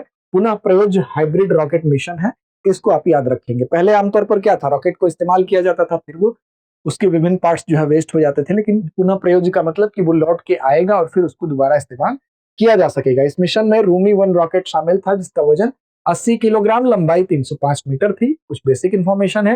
पहली उड़ान के दौरान रूमी 1 ने वायुमंडलीय स्थितियों की निगरानी के लिए 3 क्यूब उपग्रहों को सफलतापूर्वक लॉन्च किया। तो ये भी याद रखिएगा, 3 क्यूब उपग्रहों को भी इसने सफलतापूर्वक लॉन्च किया गया था और 50 पीको उपग्रहों को तैनात किया, यानी कि पीको यानी और छोटे उपग्रह हैं उनको इसने तैनात किया और 3 क्यूब उपग्रहों को सफलतापूर्वक लॉन्च भी किया। अगला है समुद्र प्रताप का प्रक्षेपण। गोवा में पहला स्वदेशी निर्मित प्रदूषण नियंत्रण पोत। प्रदूषण नियंत्रण पोत यानी कि आप जानते हैं समुद्रों में कई बार प्रदूषण हो जाता है, तेल का रिसाव हो गया या कोई दुर्घटना हो गई जिसमें कोई जहाज क्षतिग्रस्त हो गया, तो समुद्र में जो प्रदूषण फैल जाता है तो उसको ठीक करने के लिए, उस पर कंट्रोल करने के लिए समुद्र प्रताप भारत ने लॉन्च किया। गोवा में ये पहला स्वदेश निर्मित है प्रदूषण नियंत्रण पोत जो समुद्र में लॉन्च किया गया है। क्या नाम है इसका? समुद्र प्रताप नाम है, याद रखिएगा। इसका संबंध किससे है? तो प्रदूषण नियंत्रण पोत है, तो प्रदूषण को दूर करने के लिए। पोत का निर्माण गोवा शिपयार्ड लिमिटेड के द्वारा किया गया है। पहली बार है कि इन पोतों को स्वदेशी रूप से डिजाइन और निर्मित किया गया है और समुद्री तट पर तेल रिसाव की जो घटनाएं हैं उनका पता लगाने के लिए उनके नुकसान को रोकने के लिए। क्यों? क्योंकि जब समुद्री तट पर अगर कोई दुर्घटना होती, किसी अन्य देश का जहाज आया, वहां दुर्घटना हो गई, तो वहां का जो समुद्री पारिस्थितिक तंत्र है वो प्रभावित होगा, उससे भारत की अर्थव्यवस्था प्रभावित होगी। तो इसके लिए इसको तैनात किया गया है। अग्नि-4 मिसाइल, अग्नि-4 मिसाइल आप जानते हैं क्या है भाई? तो ओडिशा के चांदीपुर स्थित एकीकृत परीक्षण रेंज से इसको प्रक्षेपित किया गया और ये डीआरडीओ के द्वारा डेवलप किया गया है। मध्यम से अंतर महाद्वीपीय दूरी की बैलिस्टिक मिसाइलों को अग्नि-4 श्रृंखला की ये चौथी ये मिसाइल है। इसकी क्षमताएं क्या है भाई? तो इसकी क्षमताओं को भी हम देख लेंगे। 4000 किलोमीटर तक ये मारक इसकी क्षमता है। इसकी लंबाई कितनी है? तो 20 मीटर है और यह 1000 किलोग्राम का पेलोड ले जा सकता है। तो मध्यम दूरी की बैलिस्टिक और सतह से सतह पर मार करने वाली मिसाइल है और जमीन या समुद्र से प्रक्षेपित किया जा सकता है और जमीन या समुद्र पर स्थित लक्ष्यों को भेदने में सक्षम भी है। लॉस एंड डैमेज फंड, अब लॉस एंड डैमेज फंड क्या है? लॉस एंड डैमेज फंड है बेसिकली जब कोई प्राकृतिक आपदा आती है विशेष तौर पर, तो वहां पर उस डैमेज हुई चीजों के लिए जो फंड दिया जाता है उसी के लिए एक फंड बनाया गया था। 2022 का ये कॉन्सेप्ट है। तो केरल में जब वायनाड जिले में विनाशकारी भूस्खलन की घटना हुई, जो कि किसकी वजह से हुई? तो जलवायु परिवर्तन का ये परिणाम है। तो संयुक्त राष्ट्र फ्रेमवर्क कन्वेंशन के तहत लॉस एंड डैमेज फंड के माध्यम से मुआवजे का दावा करने के लिए उपराष्ट्रीय संस्थाओं की पात्रता के संबंध में एक महत्वपूर्ण चर्चा शुरू हुई कि क्यों ना लॉस एंड डैमेज फंड के तहत जो है केरल में सहायता प्रदान की जाए। तो यहां पर अब ध्यान देने वाली बात है, वहीं पर ये चर्चा में आया। लॉस एंड डैमेज फंड की अगर बात करेंगे तो ये एलडीएफ जो होती है इसकी स्थापना 2022 में मिस्र में जब आयोजित हुआ 27वें, अगर हम बात करें COP27 UNFCCC conference parties of, इसमें कॉन्फ्रेंस ऑफ पार्टी COP27 में इसको आयोजित किया गया। वहीं पर 2022 में इसको इस कॉन्सेप्ट को लाया गया और इसका उद्देश्य क्या था कि जहां भी जलवायु परिवर्तन की वजह से अगर कोई क्षति होती है तो उस क्षति को, उस जलवायु परिवर्तन के कारण आर्थिक और गैर आर्थिक दोनों प्रकार का जो नुकसान है उसमें वहां पर जो पीड़ित लोग हैं, जो पीड़ित क्षेत्र हैं, उनकी कंडीशन को ठीक करने के लिए एक वित्तीय सहायता इस फंड के माध्यम से प्रदान की जाएगी। एलडीएफ विशेष तौर पर जलवायु परिवर्तन से होने वाले नुकसानों के लिए बनाया गया एक फंड है जो कि COP27 में बनाया गया। इसका संचालन किसके द्वारा होता है? तो एक गवर्निंग बोर्ड होता है, उस गवर्निंग बोर्ड के माध्यम से इसका संचालन किया जाता है और फाइनेंस जहां तक बात है तो वर्ल्ड बैंक के द्वारा इसको एक वर्ल्ड बैंक इसमें आंतरिक ट्रस्टी की भूमिका निभाता है। आंतरिक ट्रस्टी का मतलब कि जब तक कोई ट्रस्टी ना हो तब तक अंतरिम ट्रस्टी के रूप में वर्ल्ड बैंक काम करता है। कोष के संसाधनों के आवंटन का निर्धारण भी करता है और गवर्निंग बोर्ड के द्वारा इसको संचालित किया जाता है। भारत विश्व का सबसे बड़ा प्लास्टिक प्रदूषक है। बहुत खुशी की बात नहीं है, ये विचार करने की बात है। अब देखिए भारत जो है प्लास्टिक प्रदूषण में भारत का योगदान सबसे ज्यादा है विश्व भर में। पूरे विश्व में प्लास्टिक अपशिष्ट का लगभग 5वां हिस्सा भारत में ही उत्पन्न हो रहा है। तो प्लास्टिक का प्रयोग एक तो बंद करिए आप लोग। और प्रतिवर्ष अब देखिए 9.3 मिलियन टन प्लास्टिक प्रदूषण उत्पन्न हो रहा है भारत में। अब इसमें 5.8 मिलियन टन अपशिष्ट का दहन तो कर दिया जाता है, लेकिन फिर भी 3.5 मिलियन टन जो मलबा है वो बचा ही रह जाता है। तो वो क्या होता है? पर्यावरण में उत्सर्जन इसका होता है और इससे पर्यावरण प्रदूषित होता है। अगर प्रति व्यक्ति की बात करें तो 0.12 किलोग्राम प्लास्टिक हर एक व्यक्ति भारत का उत्सर्जित कर रहा है। तो इस चिंता के विषय में ये आप समझ लीजिए कि अगर कहीं भी इतने मात्रा में प्लास्टिक का प्रदूषण हो रहा है जो कि आप जानते हैं कि बायोडिग्रेडेबल नहीं है, तो ऐसी दशा में पर्यावरण को क्षति हम पूरे विश्व के 5वें हिस्से के रूप में हम अकेले पहुंचा रहे हैं। तो इसको कम करने की आवश्यकता है। अब संक्षिप्तियों की बात करें तो चर्चित व्यक्तित्व में देखिए जयशाह जी हैं। अंतर्राष्ट्रीय क्रिकेट परिषद यानी इंटरनेशनल क्रिकेट काउंसिल आईसीसी का इनको नया अध्यक्ष बनाया गया और इनकी खास बात क्या है? सबसे युवा है अब तक जो बनने वाले हैं। भारत की तरफ से 5 लोग आईसीसी के यहाँ पर चेयरमैन बन चुके हैं, अध्यक्ष बन चुके हैं। तो ये इनको लेके 5वें ये हैं, बन चुके हैं। फिर बी श्रीनिवासन की बात करें, वरिष्ठ आईपीएस अधिकारी बी श्रीनिवासन को राष्ट्रीय सुरक्षा गार्ड एनएसजी के महानिदेशक बनाए गए हैं। केवन पारेख पूरी दुनिया की सबसे मूल्यवान कंपनी के तौर पर, एप्पल बहुत लंबे समय तक मूल्यवान कंपनी है, हालांकि ये लिस्टिंग बदलती रहती है। आप कमेंट करके बताइए कि इस समय वर्तमान समय पूरी दुनिया की सबसे मूल्यवान कंपनी कौन सी है?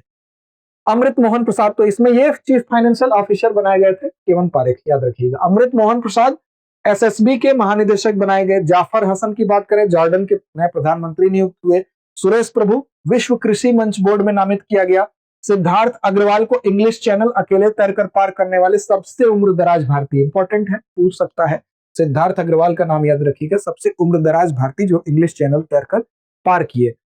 विज्ञान धारा योजना परियोजना के अंतर्गत देखें तो हाल ही में केंद्रीय मंत्रिमंडल ने विज्ञान और प्रौद्योगिकी विभाग के विभिन्न योजनाओं को जारी रखने और उन्हें विज्ञान धारा नामक एक एकीकृत केंद्रीय क्षेत्र योजना के तहत तीन प्रमुख घटकों में विलय करने की मंजूरी दी। यानी कि जो विज्ञान क्षेत्र की विभिन्न योजनाएं हैं उसको एकीकृत कर दिया, इंटीग्रेटेड करने के लिए इंटीग्रेटेड करके तीन प्रमुख घटक में डिवाइड कर दिया है। ठीक है, इस योजना के तीन व्यापक घटक कौन से हैं उसको देख लीजिए। तो विज्ञान प्रौद्योगिकी से संबंधित संस्थागत मानव क्षमता निर्माण, अनुसंधान विकास नवाचार और प्रौद्योगिकी विकास और तैनाती, इन तीन घटकों में डिवाइड कर दिया गया है। यह योजना 15वें वित्त आयोग की अवधि 2021-22 से 2025-26 के लिए प्रस्तावित की गई है और इंस्पायर कार्यक्रम जैसी मौजूदा योजनाएं इन तीन घटकों के अंतर्गत किसी एक के अंतर्गत आएंगी। योजना परियोजना में ही अब देखें, विज्ञान धारा की बात कर लें जरा सा कि प्राथमिक उद्देश्य क्या है। देश में विज्ञान प्रौद्योगिकी से संबंधित, नवाचार से संबंधित इस इकोसिस्टम को बेहतर करने की दिशा में जितना भी क्षमता है देश की, उसको बढ़ाने के लिए अनुसंधान, नवाचार, प्रौद्योगिकी, इसको बढ़ाने के लिए इसको इंटीग्रेट किया गया। इन योजनाओं को एक जगह इंटीग्रेट करके तीन श्रेणियों में, तीन घटकों में डिवाइड कर दिया गया। अब इसमें विज्ञान प्रौद्योगिकी के क्षेत्र में महिलाओं की भागीदारी बढ़ाने के लिए भी लक्षित किया गया है, जिसमें कि अंतिम लक्ष्य यह है कि विज्ञान प्रौद्योगिकी और नवाचार में महिलाओं की भागीदारी बढ़ने का मतलब क्या हुआ? इसका मतलब यह हुआ कि हम जो लैंगिक समानता है उसको कहीं ना कहीं इसमें भी परिलक्षित करना चाहते हैं, तो लैंगिक समानता के लिहाज से। अगला, प्रधानमंत्री जन धन योजना क्यों महत्वपूर्ण है? तो 10 वर्ष इसने पूर्ण किया, इसकी वजह से महत्वपूर्ण है। आप जानते हैं कि ये 2014 में शुरू की गई, 28 अगस्त 2014 को, और 28 अगस्त 2024 को इसको 10 वर्ष पूरे हुए। तो ये इंपॉर्टेंट योजना आपके लिए है, इसको आप ध्यान देंगे। इसका उद्देश्य क्या है? तो किफायती तरीके से वित्तीय सेवाएं जो भी हैं, चाहे मूल, बचत, जमा, प्रेषण, ऋण, बीमा, पेंशन तक पहुंच जो है वो सबकी किफायती पहुंच सुनिश्चित हो, इसके लिए शुरू की गई थी। दीनदयाल स्पर्श योजना, तो देखिए दीनदयाल स्पर्श योजना की शुरुआत भारतीय डाक विभाग ने की थी और बेसिकली इसका उद्देश्य क्या था? जो टिकट होते हैं, डाक टिकट होते हैं, उनके संग्रह को प्रोत्साहन देना। इसके लिए इस योजना को आप याद रखेंगे, टिकट संग्रह के लिए शुरू की गई, उसमें इंटरेस्ट लोगों का डेवलप किया जाए और टिकटों के प्रति अभिरुचि और अनुसंधान को बढ़ावा देने के लिए डाक टिकट छात्रवृत्ति कार्यक्रम भी शुरू किया गया था। इसका उद्देश्य ये था कि जो फिलेटली होता है, यानी कि डाक टिकटों का संग्रह अध्ययन होता है, उसको हम बढ़ावा कैसे दें। तो 6 से 9 की श्रेणी के वर्ग के छात्रों को वार्षिक छात्रवृत्ति देने का भी इसमें प्रस्ताव था और शैक्षणिक रिकॉर्ड जिसका अच्छा हो, शौक के रूप में जो टिकट संग्रह करता हो, उसको ये छात्रवृत्ति प्रदान की जाएगी। छात्रवृत्ति की राशि कितनी थी? तो 500 रुपए प्रतिमाह की दर से 6000 रुपए प्रतिवर्ष होगी, जो त्रैमासिक आधार पर प्रदान की जाएगी। यानी कि 6000 रुपए आपको अगर सालाना मिल रहा है तो उसको 3-3 महीने पर 500 के हिसाब से 1500 करके आपको दिया जाएगा। पीएम श्री योजना की बात कर लें तो पंजाब के बाद दिल्ली सरकार ने प्रधानमंत्री स्कूल फॉर राइजिंग इंडिया योजना को लागू करने के लिए केंद्र सरकार के साथ एक समझौता ज्ञापन करने का निर्णय लिया है। इसी में देखें तो शिक्षा मंत्रालय ने पीएम श्री योजना में भाग लेने की अनिच्छा के कारण ही दिल्ली, पंजाब और पश्चिम बंगाल को समग्र शिक्षा अभियान के तहत धनराशि देना बंद कर दिया था। इसकी वजह से ये चर्चा में है। पीएम श्री योजना के बारे में क्या है? ये 2022 में, वर्ष 2022 में शुरू की गई थी। क्यों शुरू की गई थी? केंद्र समर्थित एक पहल थी। अब राष्ट्रीय शिक्षा नीति जो बनी थी, उस राष्ट्रीय शिक्षा नीति के कार्यान्वयन को प्रदर्शित करने के लिए वर्तमान स्कूलों में सुधार करके लगभग 14,500 से अधिक पीएम श्री स्कूल स्थापित करने के लिए इसको डिजाइन किया गया था। अगला है प्रधानमंत्री ग्राम सड़क योजना। तो केंद्रीय मंत्रिमंडल ने वर्ष 2024-25 से 2028-29 की अवधि के लिए प्रधानमंत्री ग्राम सड़क योजना 4, याद रखिएगा, प्रधानमंत्री ग्राम सड़क योजना 4 जो है उसको स्वीकृति दे दी है। इसका लक्ष्य क्या है? तो लक्ष्य यही है कि जो ग्रामीण सड़कें हैं, यानी कि 62,500 किलोमीटर नई 12मासी सड़कों का निर्माण, जिससे कि ग्रामीण संपर्क बेहतर हो सके। 12मासी सड़कों का निर्माण, हर मौसम में उस सड़क पर हम चल सके, ऐसी सड़क बनाई जाए। ऐसा ना हो कि केवल कुछ एक मौसम में ही चले और बाकी में वो सड़क रहे ही ना। तो इस पहल से मैदानी के इलाकों में 500 से अधिक, पूर्वोत्तर और पहाड़ी राज्यों में 250 से अधिक और वामपंथी उग्रवादी जिलों, प्रभावित जिलों में 100 से अधिक जनसंख्या वाली जो जगहें हैं, जो ग्राम हैं, उनको लक्षित किया जाएगा और 25,000 असंबद्ध बस्तियों को, यानी कि जो कनेक्ट नहीं है, उनको कनेक्ट करने का पहल इसमें किया गया है। अब ये केंद्र सरकार की योजना है जिसको कि वर्ष 2000 में असंबद्ध जितनी भी ऐसी ग्रामीण बस्तियां थी जो 12मासी सड़क से कनेक्ट नहीं थी, उसको कनेक्ट करने के लिए वर्ष 2000 में इसको शुरू किया गया था। अब ये फिलहाल इसका चौथा चरण है जिसको मंजूरी मिली है। ये योजना 100% केंद्र प्रायोजित पहल के रूप में शुरू की गई थी, लेकिन बाद में क्या हुआ? वित्तीय वर्ष 2015-16 से इसका वित्त पोषण केंद्र और राज्य सरकारों के बीच बांट दिया गया। 60% हिस्सा केंद्र सरकार वहन करती है और 40% हिस्सा इसको राज्य सरकार वहन करती है। तो ये इसमें याद रखेंगे। अभी तक ये आंकड़ा दिया गया है कि इस योजना के विभिन्न चरणों के अंतर्गत लगभग आप देख सकते हैं 8 लाख किलोमीटर ग्रामीण सड़कें बनाई गई हैं और 1,80,000 बस्तियों को इससे कनेक्ट किया जा चुका है।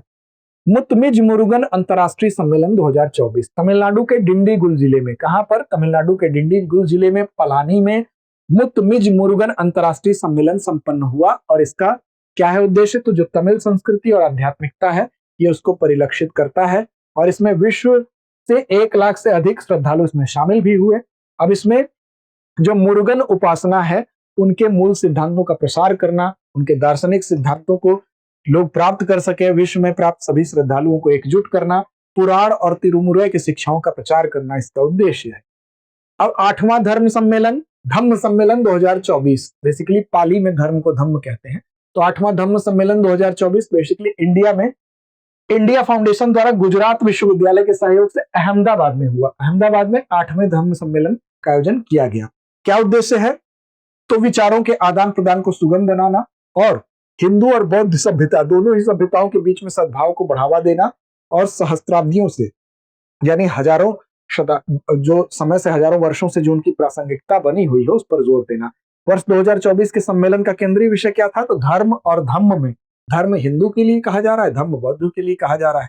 ब्रह्मांड विज्ञान यानी कि इसी शीर्षक के अंतर्गत यह सम्मेलन आयोजित किया गया। ब्रिक्स साहित्य मंच 2024 ब्रिक्स साहित्य मंच 2024 रूस के कजान शहर में शुरू हुआ। और उद्देश्य विभिन्न देशों के साहित्यकार हैं, चाहे दार्शनिक हैं, चाहे वहां के कलाकार विद्वान हैं, उनको एकजुट करना इसका उद्देश्य था। विषय की बात कर लें तो नई वास्तविकता में विश्व साहित्य परंपरा, राष्ट्रीय मूल्य और संस्कृतियों का संवाद इसका विषय था। समुद्री साझेदारी अभ्यास, तो भारतीय नौसेना के जहाज तबर ने, कौन सा जहाज था? तबर, भूमध्य सागर में स्पेनिश नौसेना के जहाज अटालया के साथ समुद्री साझेदारी अभ्यास में भाग लिया। अगला है युद्ध अभ्यास।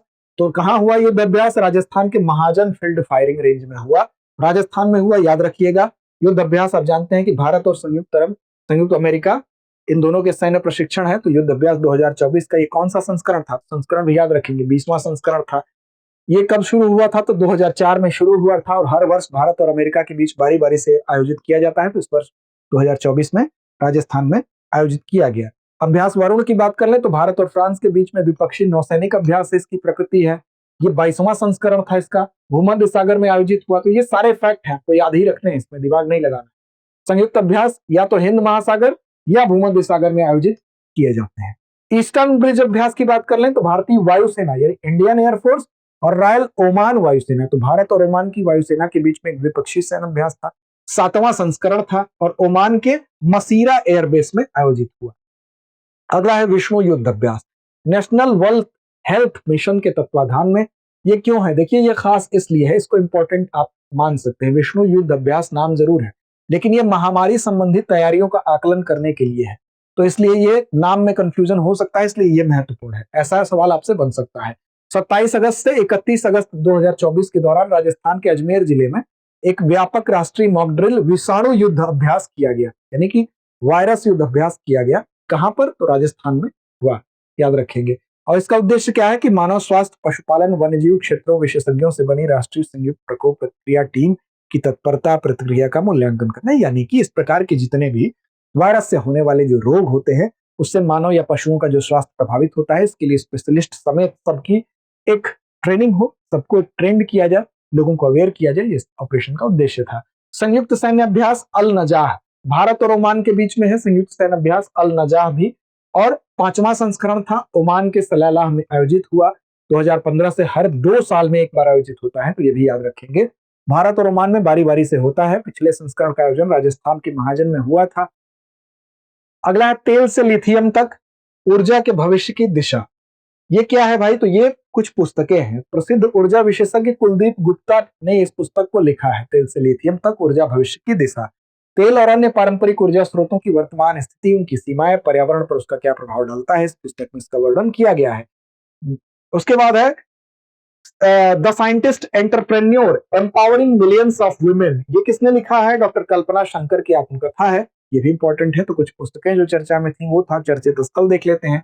इटली का सिसिली तट क्यों चर्चा में था? तो सिसिली तट पर वाटर स्पाउट की वजह से आए एक भयंकर तूफान के कारण सिसिली तट चर्चा में था। वाटर स्पाउट वायु और धुंध का एक घूमता हुआ स्पाउट है जो कि जल के ऊपर बनता है। ये बवंडर की तुलना में कम तीव्र होता है और आमतौर पर लगभग 5 से 10 मिनट तक बना रहता है। सिसिली भूमध्य सागर में सबसे बड़ा द्वीप है जो कि दक्षिण इतालवी प्रायद्वीप पर स्थित है। की स्थिति भी आप देख लेंगे। अगला है फिलाडेल्फिया कॉरिडोर। तो 14 किलोमीटर लंबा ये कॉरिडोर है। ये एक भूमि की पट्टी है जो गाजा और मिस्र के बीच में सीमा क्षेत्र का प्रतिनिधित्व करती है। राफा क्रॉसिंग भी यहीं पर शामिल है और ये भूमध्य सागर से लेकर इजराइल के साथ साथ केरेम शालोम क्रॉसिंग तक जाती है। याद रखेंगे फिलाडेल्फिया कॉरिडोर भी काफी चर्चा में रहा तनाव के बीच में। चर्चित स्थल में ही शिवेलुच ज्वालामुखी कहां पर है? तो रूस के पूर्वी तट पर 7 तीव्रता का यहाँ पर भूकंप आया इस ज्वालामुखी में और इसी की वजह से ज्वालामुखी फटा। फिर उसके बाद आप देखेंगे इसमें कुरिल द्वीप पर स्थित एबेको ज्वालामुखी से भी वायुमंडलीय राख निकली। तो शिवेलुच ज्वालामुखी सक्रिय हुआ, इसकी वजह से यह चर्चा में है। रूस के कमचटका प्रायद्वीप में है, एक बड़ा और सक्रिय ज्वालामुखी है। तो ये आपसे पूछा जा सकता है। अब है पुरस्कार और सम्मानों की बारी। तो रेमन मैग्सेसे पुरस्कार एशिया के नोबेल पुरस्कार इसको कहा जाता है। जापानी फिल्म निर्देशक और स्टूडियो घिबली के सह संस्थापक हयाओ मियाजाकी को सम्मानित किया गया। अब देखिए यहाँ पर नाम देख लें, उनका योगदान देख लें। तो कारमा फुत्सो भूटान के हैं, इन्होंने 1999 में लोदिन फाउंडेशन की स्थापना की थी। गुएन टी नागोक फोंग वियतनाम के हैं। फिर फरजीवा फरहान वियतनाम के हैं। मियाजाकी हयाओ जापान के हैं और रूरल डॉक्टर्स मूवमेंट थाईलैंड के हैं। तो इन लोगों को पुरस्कार प्रदान किया गया है, याद रखेंगे। एशिया का नोबेल पुरस्कार कहे जाने वाले रेमन मैग्सेसे पुरस्कार से चूंकि जापानी फिल्म निर्देशक और स्टूडियो घिबली के सह संस्थापक हयाओ मियाजाकी को भी सम्मानित किया गया है, तो ये आप याद रखेंगे। एशिया से पाए जाने वाले अन्य लोगों के जो नाम थे वो यहाँ पर आपको बताए गए थे। अगला है राष्ट्रीय खेल दिवस पर रीसेट कार्यक्रम। अब रीसेट कार्यक्रम क्या है? तो विभिन्न योजना आयोजना गतिविधियों के माध्यम से भारत में खेल शारीरिक स्वास्थ्य को बढ़ावा देने के लिए ध्यानचंद की जो जयंती है, आप जानते हैं कि ध्यानचंद की जयंती 29 अगस्त को होती है और इसी दिन खेल दिवस के रूप में हम बनाते हैं राष्ट्रीय खेल दिवस। तो यहाँ पर खेल दिवस 2024 पर सरकार ने जो सेवानिवृत्त खिलाड़ी हैं उनके सशक्तिकरण के लिए, उनके प्रशिक्षण के लिए यहाँ पर एक कार्यक्रम शुरू किया जिसका नाम ही है रिटायर्ड स्पोर्ट्समैन एम्पावरमेंट ट्रेनिंग। इसी को रीसेट कहा जा रहा है। इस कार्यक्रम का शुभारंभ किया गया, तो ये याद रखेंगे किससे संबंधित है। अगला है पेरिस पैरालंपिक गेम्स 2024। तो पेरिस में पैरालंपिक गेम्स 2024 का आयोजन हुआ 28 अगस्त से 8 सितंबर तक। तो डेट याद रखेंगे कब से कब तक। विश्व भर के लगभग 4400 एथलीट इसमें शामिल हुए थे। शुभांकर क्या था? तो ओलंपिक फ्रीज इसका शुभांकर था जो ट्रेडिशनल स्मॉल फ्रीजियन कैप पर आधारित है। इतिहास में पहली बार है जो ओलंपिक और पैरालंपिक खेल दोनों के लिए एक ही प्रतीक इस्तेमाल किया गया। इसी वजह से इस तथ्य को याद रखेंगे। ये कथन के रूप में आपसे पूछा जा सकता है कि पैरालंपिक्स और ओलंपिक 2024 में एक ही पहली बार ऐसा हुआ है कि दोनों खेलों में एक ही प्रतीक का इस्तेमाल किया गया है।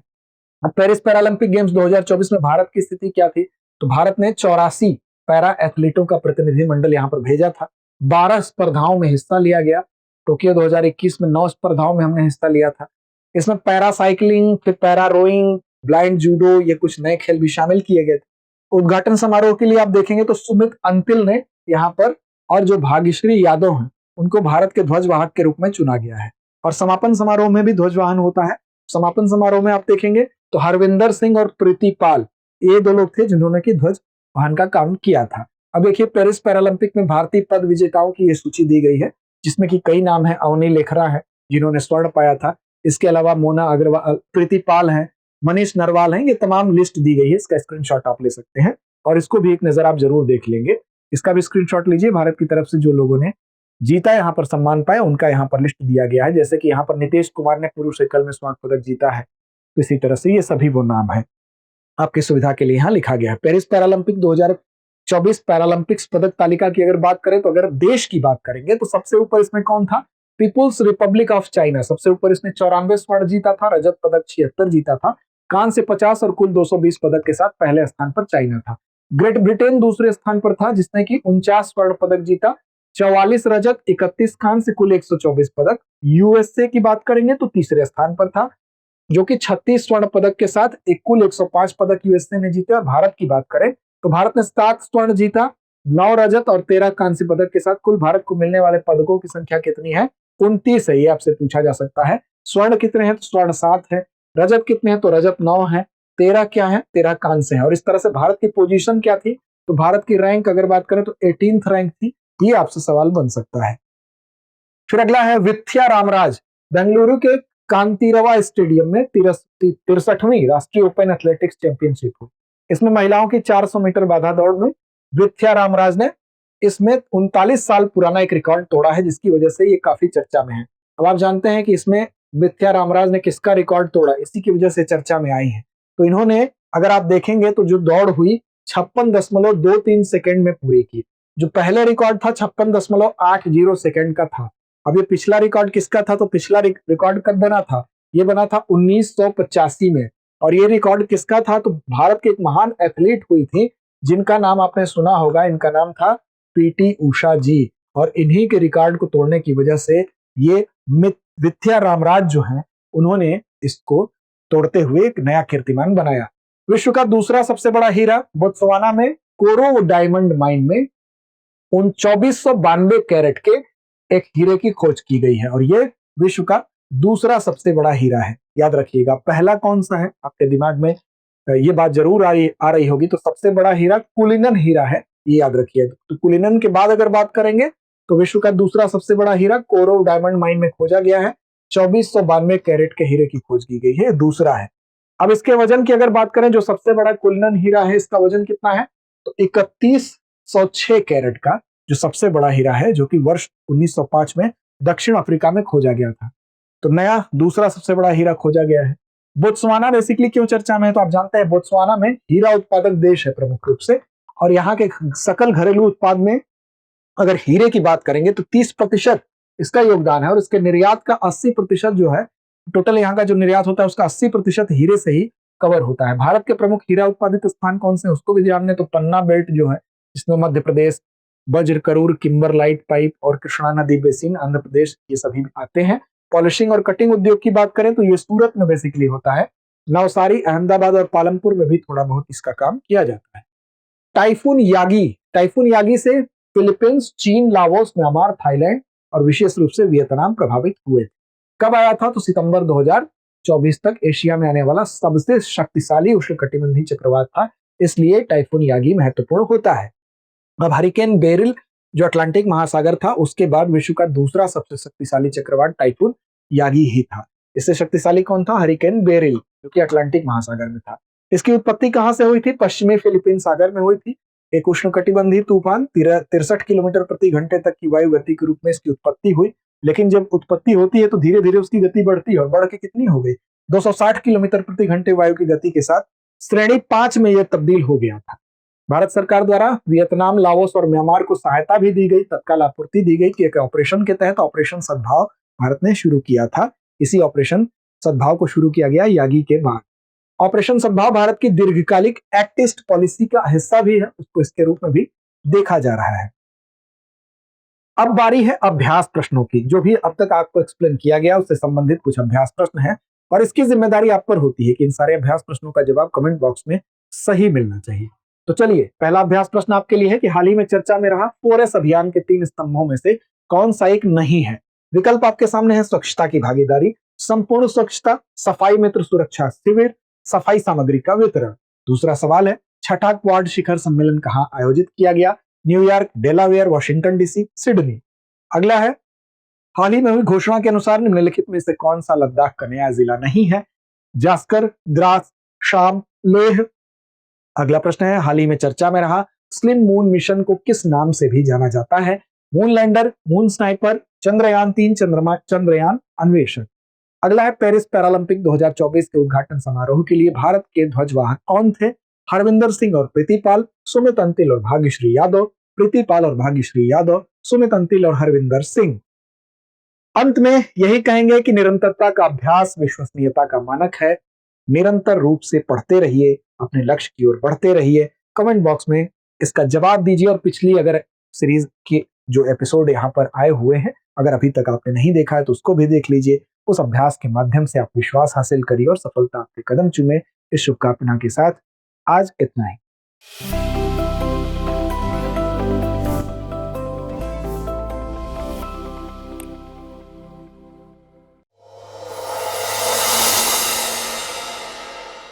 अब एग्जाम की तैयारी को और बेहतर करने के लिए हमारे चैनल को लाइक, शेयर और सब्सक्राइब करना ना भूलें।